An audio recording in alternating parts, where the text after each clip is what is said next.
Well, that escalated quickly. I think that we should mark today down, Monday, April 25th, as the day that our simulation was confirmed. Yes, you heard the news properly. Our boy Elon Musk is officially purchasing Twitter for $44 billion. That's billion with a B. Now, if you ask me, that's a bit of a hefty price tag for an edit button, but whatever. Elon's the world's richest man. Let's let him do what he wants with his own money. Depending on who you are, you might love this news. You might think this is great news for the world of freedom of speech, for the campaign for freedom of speech. And then there's other people who think that this is absolutely horrendous for freedom of speech, and they're basically losing their damn minds. Now, I have to admit, it is pretty funny to see how this is all playing out. So in this video, I want to get into all the specifics of the deal.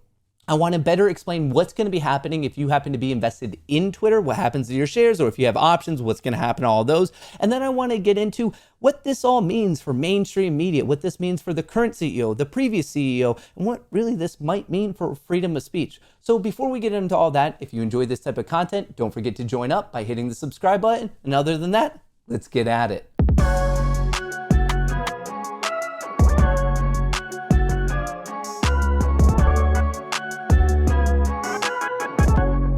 Elon Musk lands deal to take Twitter private for $44 billion.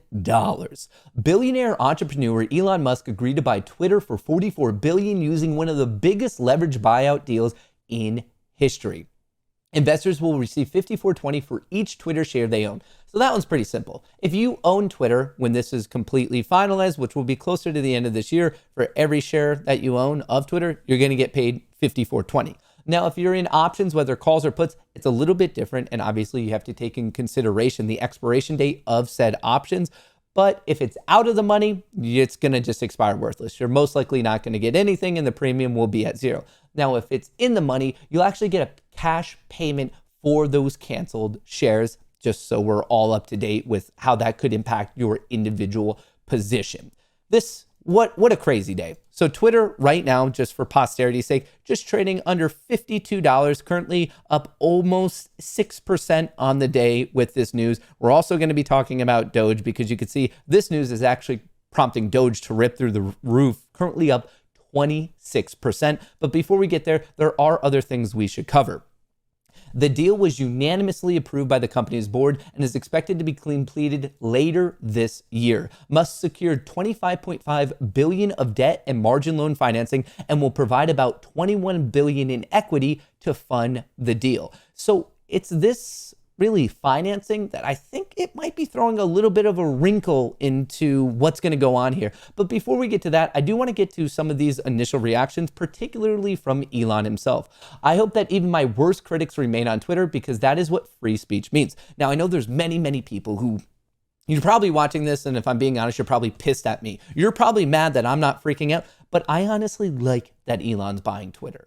If you don't think that it was already being run by a billionaire oligopoly, like an oligarch, really, like that's what we had going on already. And I actually think that Elon will be a better champion for freedom of speech. I don't think he's going to have arbitrary rules that really no one's aware of. Like, yeah, you can scream in the comments about terms of service, but like we all know that those weren't really being followed fairly for everyone involved. We know that people were getting shadow banned, and there's other things that's going to be going on. And I don't want to let the cat out of the bag, but certain things like taking care of the bots, I mean, I think that's a very good thing that Elon will be doing.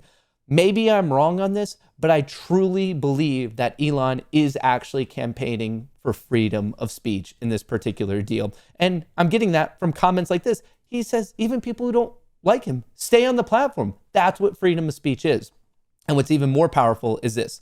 Free speech is the bedrock of a functioning democracy, and Twitter is the digital town square where matters vital to the future of humanity are debated. I also want to make Twitter better than ever by enhancing the product with new features, making the algorithms open source to increase trust. That's a big deal. That's a huge deal. Their algorithms that like serve you everything, like the little fancy robot in the background that's deciding what gets presented to the rest of the world, it's going open source. Defeating the spam bots, that would be huge. And authenticating all humans. Big wins, in my opinion, for Twitter. Twitter has tremendous potential. I look forward to working with the company and the community of users to unlock it. Hey, do I think he'll be able to pull this off? I don't know. I have faith in him. I mean, he's done many other impressive things. And I think if you look at his resume of success, this will actually kind of be an easy one for him to particularly pull off. So I want to get that out there. I do think that there's people who are grossly overreacting. But I also, like I alluded to before, I want to talk about some of these things that could be interesting. Remember that financing thing? It's not like Musk himself just pulled out of $44 billion out of his pocket. Mr. Musk detailed how he would put together financing from the investment bank Morgan Stanley. So basically, Morgan Stanley 1, Goldman Sachs 0. And a group of other lenders which were offering $13 billion in debt and financing plus another $12.5 billion in loans against the stock in Tesla, the electric car maker that he runs. He said he would use another $21 billion in cash to buy the rest of Twitter's equity. Why this is interesting? Because it means the person providing the loan, Morgan Stanley, they now have the right to understand how Twitter is doing at pretty much a moment's notice, even as a private company, because Tesla, as in Elon's equity of Tesla, is the collateral. So basically, if Twitter starts to perform poorly, Morgan Stanley would have the right to come to Elon and be like, hey, you have to give us some of your Tesla stock, which means that they're always going to be monitoring how Twitter is doing, even as a private company. So a little bit of an interesting thing there. But arguably, what's more interesting is something that was reported from Meet Kevin. Let me just zoom and make this a little bit bigger. Breaking. Twitter CEO set to receive $42 million if terminated after Musk deal. Goes to show that failure at the corporate executive level still pays quite well. So hey, if you're sitting there and your mom and your dad have always called you a failure, don't worry about it. Even failures can get $42 million.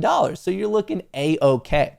And if you're wondering about the previous CEO, well, he made out pretty well too. Jack Dorsey made $974 million, almost $1 billion in the Twitter sale to Elon Musk. So there's probably a big old smile on his face, clearing $1 billion.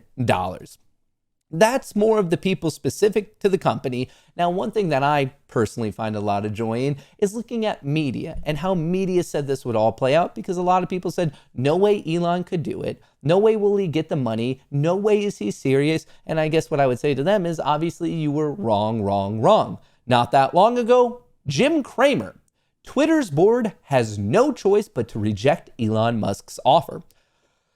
Well, that was posted a mere 11 days ago. That's just awkward because, I'm starting to think that the inverse Jim Cramer calls might be one of the best trading strategies for this calendar year. Probably for many calendar years, but probably something to all look into, because this was a horrifically wrong call. A lot of people, when it comes to Twitter, they want to know about the former President Trump. Trump will not, N-O-T, will not return to Twitter, even as Elon Musk purchases the platform, will begin using his own Truth Social. So I guess Trump is saying, I'm not coming back. I still don't know if I fully buy that. He wants to be on Truth Social. He's only posted once there before. I just think that this whole ordeal now has actually tanked Truth Social, because all of a sudden I think a lot of people who dislike Twitter and were about to go to Truth Social, I think now they're going to give Twitter a second shot to see what Elon can do with it. One interesting thing that I saw come from all of this, and I don't really know what to make of it, Anonymous, that massive hacking group, when it was said breaking, Elon Musk buys Twitter, they said sigh. I don't know if I'm reading too much into it, but this is a legitimate group, 8 million. They're obviously very well known. I don't know. I just thought that was something interesting. I wanted to share it with you. Obviously, they are not the biggest fans of Elon now taking the company private. One of the most interesting things from all of this, I have to say, is the fact that Dogecoin ripped. So this right here, Dogecoin surges nearly 9% amid reports that Twitter will accept Musk's takeover offer. Well, as you can tell, now that it's official, it's actually up 21.5% on the day. And it's as simple as this. Dogecoin has a lot of links to Elon. Elon's been a huge supporter of the meme coin. And then beyond that, it's like, okay, well, is it actually going to be more of a legitimate case? Like, all of a sudden, is Elon going to push? We already have seen somewhat at Tesla, but are we going to also see it at Twitter of just payments? Will Dogecoin be accepted, which would just really help bolster the use case of Dogecoin? So obviously quite a bit of excitement there. Before the market opens on Thursday, Twitter will be having their earnings posted, but they will not be having a corresponding call. They will not be having a corresponding conference call. So we won't get that much information, but we're going to get some information. We'll know a little bit about just their numbers, how they did in the most recent quarter. But I think pending all this news, it's going to be more of these official, I guess, posts from Parag, from Elon, and really probably SEC filings. But once again, Twitter, they do have their earnings. We're just going to get to know how they did in the past quarter, but no associated conference call. That is really the skinny on this whole situation. Like I said at the start, this really does feel like a simulation confirmed type of a thing. But yes, this is real life. Elon Musk will now own Twitter for $44 billion. I would love to get your thoughts in a comment below. Do you think this is good for freedom of speech? Or do you think this is one of the biggest attacks on freedom of speech that we've ever seen? Once again, let me know in a comment below. Thank you for your time. I'll catch you in the next video.